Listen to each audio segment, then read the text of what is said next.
Hello guys, ನಾ ಇವತ್ತು ಹೋಗ್ತಾ ಇದೀವಿ ಒಬ್ಬರು ಹೊಲಕ್ಕೆ. ಯಾಕಂದ್ರೆ ನಮ್ಮ ತಮ್ಮನೋಡು ಒಂದು ರೀಲ್ ಶೂಟ್ ಮಾಡಕ್ಕೆ ಹೋಗ್ತಾ ಇದೀವಿ. ವಿಡಿಯೋ ಮಾತ್ರ ಎಂಡಂಗ ನೋಡಿ. Hello guys, welcome back my mini vlog. ಚಲಿಕಿ ತಗೊಂಡು ಹಠಾತ್ಕಂದು ನಾವು ಸೀದಾ ಒಬ್ಬರು ಹೊಲಗಡೆ ಹೊಂಟಿವಿ.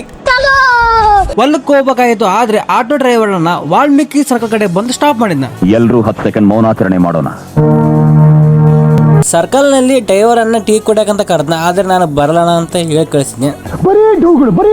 ಟೀ ಕುಡಿದ ಮೇಲೆ ಅಣ್ಣಗೆ ಎನರ್ಜಿ ಬಂತು ನೋಡ್ರಿ. ಗಾಡಿ ಮಾತ್ರ ಸ್ಪೀಡ್ ಆಗಿ ಹೊಂಟಿದ್ನ. ನಮ್ಮ ಮಾತ್ರ ಕರೆಕ್ಟ್ ಲೊಕೇಶನ್ ಕರ್ಕೊಂಬಂದ. ಬಂದ ತಕ್ಷಣ ನಮ್ಮ ತಮ್ಮ ಆಲೆ ಕ್ಯಾಮ್ರಾ ತಗೊಂಡು ಶೂಟ್ ಮಾಡಕ್ ರೆಡಿ ಆಗಿಬಿಟ್ಟಿದ್ದ. ನಮ್ಮ ತಮ್ಮ ಫೋನ್ ಕೊಟ್ಟು ನಾನು ತಂದ್ರಾಗ ಒಂದು ಬಿಯಾಂಡ್ ಸೀನ್ ವಿಡಿಯೋ ಶೂಟ್ ಮಾಡ್ತಾ ಶೂಟ್ ಮಾಡಿದ್ನೆ. ನಾವು ಹೊಲದಲ್ಲಿ ಏನೋ ಮಾಡಕ್ ಕುಂತೀವಿ ಅಂತೇಳಿ ಹೊಲದವ್ರೆಲ್ಲಾರು ಬಂದ್ಬಿಟ್ರು ವಿಡಿಯೋ ಶೂಟ್ ಮಾಡೋದು ನೋಡಕ್ಕೆ. ಶೂಟ್ ಎಲ್ಲ ಕಂಪ್ಲೀಟ್ ಆಯ್ತು. ಲಾಸ್ಟ್ಗೆ ಚಲಿಕಿದ ಒಂದು ಮಣ್ಣೆಳದ್ ಬಂದಿವಿ. ಓಕೆ ಗೈಸ್, ಈ ವ್ಲಾಗ್ ನಿಮ್ಗೆ ಇಷ್ಟ ಆಗಿದ್ರೆ ಲೈಕ್ ಮಾಡಿ, ಶೇರ್ ಮಾಡಿ, ಕಮೆಂಟ್ ಮಾಡಿ, ಹಾಗೆ ಫಾಲೋ ಮಾಡಿ, ಸಪೋರ್ಟ್ ಮಾಡಿ. ಟೇಕ್ ಕೇರ್, ಬಾಯ್ ಬಾಯ್.